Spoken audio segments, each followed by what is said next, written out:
Alden Richards hindi na nakapagtimpi.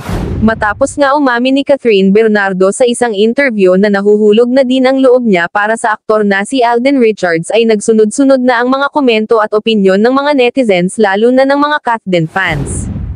Ayon sa iba na hindi na nga imposible na hindi mahulog ang loob ng aktres para sa aktor. Dagdag pa ng mga ito na noon pa man din umano noong nagsisimula pa lamang sila sa kanilang tambalang Hello Love Goodbye ay nakaramdam na sila na sobrang gaan na ng loob ng aktres para sa aktor kumpara sa ibang mga nakakasama nito na mga aktor sa trabaho. Sa pahayag nga ng aktres hindi nga raw yata niya talaga mapigil ang hindi mahulog ang loob sa aktor, tuwing nakikita at nakakasama niya umano ito pakiramdam niya na ligtas siya at malayo sa pangamba. Salita ni Catherine na kapag kasama na niya si Alden ay ramdam na ramdam niya at kitang-kita niya ang pagiging soft-hearted nito, bukod nga kasi sa pagiging lovable at charming ng aktor ay isa pang ang hinangaan ni Catherine dito ang pagiging totoo nito sa lahat. Ang bala ni na Alden Richards at Catherine Bernardo ay talaga namang Nako, ang tamis-tamis. umalagwa talaga ang Kathden. Iba ang Kathden. Sobra po ang dating sa publiko. Nasapawan ang lahat-lahat. Merong sinabi si Alden sa isa niyang panayam na 5 taon kitang hinintay. Ay. 5 taon kitang hinintay. Nako, sargo na. Oo. Kanika niya, okay mo? 5 taon pala. 5 taon ka na palang naghihintay na mag-break ang Katniel. Ang Katniel. Tapos ngayon sasabihin mo, 5 taon kitang hinintay. Noong pa pala may plano ka na talagang umenter. Ay. Diba? Hindi po. Ang sinasabi po ni Alden dito ay ang Hello Love Goodbye na pagkatapos ng 5 taon ay masusundan ang sequel na Hello Love Again. Lahat na lang binibigyan ng interpretasyon. Eh, syempre, hindi Diba? naman natin lahat kasama Oo. sa bangka. Pero napakalalim na nung tinatakbo ng kanilang relasyon. At kitang-kita na natin na talagang nagkakasundo si Alden at ang pamilya Bernardo. Ay, oo. Diba? Kitang-kita naman natin na parang tanggap talaga si Alden. Sa lahat ng okasyon ng mga Bernardo, hindi pwedeng hindi imbitado si Alden. Thank you. Diba? Siya pa ang nagtuturong mag-drive kay Catherine sa kanilang subdivision. Ay, oo. Tsaka wala tayong naririnig kaya Mami Min na sinasabi, ano yung dati, yung kay Tita Min na sinabi kay Catherine? Yung sinabi ni Parang Mami hindi Min. niya alam.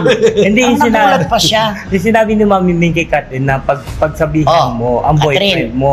Sabi ni Catherine, pagsabihan mo yung boyfriend mo, medyo mag-ano siya ng kanyang pera. Ang kinikita. Oo, yung kinikita niya kasi alam mo naman ang pamilya niya nakaatang na sa kanya.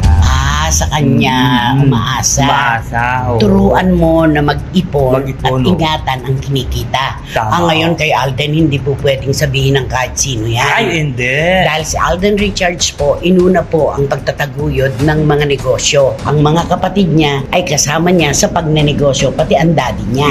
Kaya hindi po natin po pwedeng sabihin na siya ang haligi na kinakapitan ng lahat ng miyembro ng pamilya. Tama. Diba? Oo, iwas problema. Iwas problema talaga yan pag ganyan mga sitwasyon. Totoo yan. So ano sa palagay mo? Si Tita Min hindi magsasalita kay Catherine ng Hindi siya ganyan? magsasalita kasi nakikita niya naman si Alden Richard na talagang hindi man ibig sabihin na mayaman po, pasinop siya. Yes. At alam niya talaga kung saan gagastusin ang pera. Ang kanyang pinaghihirapan. Oo, Dapat ganun talaga. Dapat. Kita mo si Catherine, di ba? Lahat ng pinuntahan ng kanyang pinaghirapan kasama ang pamilya. Napakagandang ehemplo. Di ba? Ganun din kay Alden. Di ba? Si Alden talaga, nauna yung pagkanegosyante. Kasi pinahalagahan niya talaga yung unang-unang kita niya, pinahalagahan niya na. Kasi yung pinanggalingan niya. Ay, may kwento ako. Siyempre, video tayo, di ba? Siyempre, nung nasa Laguna pa si Alden, video siya. Alam mo ba, pagka nagwe-withdraw siya o magdideposito, mauupo siya, hinihintay niya na tawagin ang kanyang pangalan. Hindi siya nagpupunta doon para makipagsingitan porque Alden Richard siya.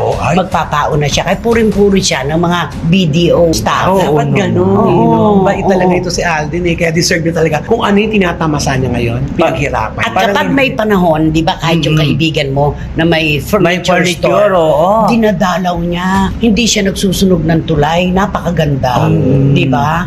Pag meron siyang sapat na panahon, pumupunta siya sa mga dating niyang kaibigan, kaklase, nangungumusta siya. Yan ang Diba? maganda. Tumutulong pa lumabas siya. Oo. Sinasabi niya nga doon, ay, Alvin, ba't nandito?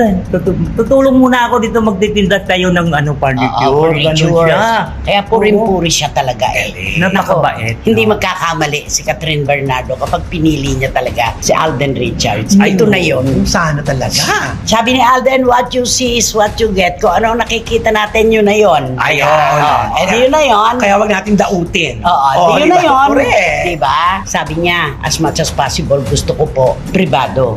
Ang kung ano man, Totoo. tungkol sa amin ni Catherine, di ba? Kaya yung 5 taon kitang hinintay, hindi po tungkol ito sa ligawan. Hindi po ito tungkol sa relasyon. Kundi sa pelikulang Hello, Love, Goodbye na after 5 years, saka nagkaroon ng kulminasyon para sa sequel. Yun yung 5 taon. Kailangan hinantay. ipaliwanag natin yan eh. Marami po kasi sa mga Katniel fans na sobrang makapandaot. Sobrang nilang lait-laitin si Alden. Parang Diba? sinasabi nila na, inaantay mo na mag-exit yung isa bago ka mag-enter. Oh, para bang inabangan niya. Oo, Di ba? Parang sa sumatotal, parang tuwang-tuwa siya, nagkaiwalay kasi nabigyan siya ng pagkakataon. Na para bang gagamitin lang niya si Catherine, na para siyang oportunista, yun ang tawag nila. Hello! Hello naman! Di ba? Magka-level lang to. Oo, hello. Di ba? Ay, Alden yun, no? Oo naman. Hello, love! Again! Huwag naman. Huwag niyo namang maliitin ng taong nagsisikap. True. Di ba naman? At nagpapakatotoo. Ayan. Ano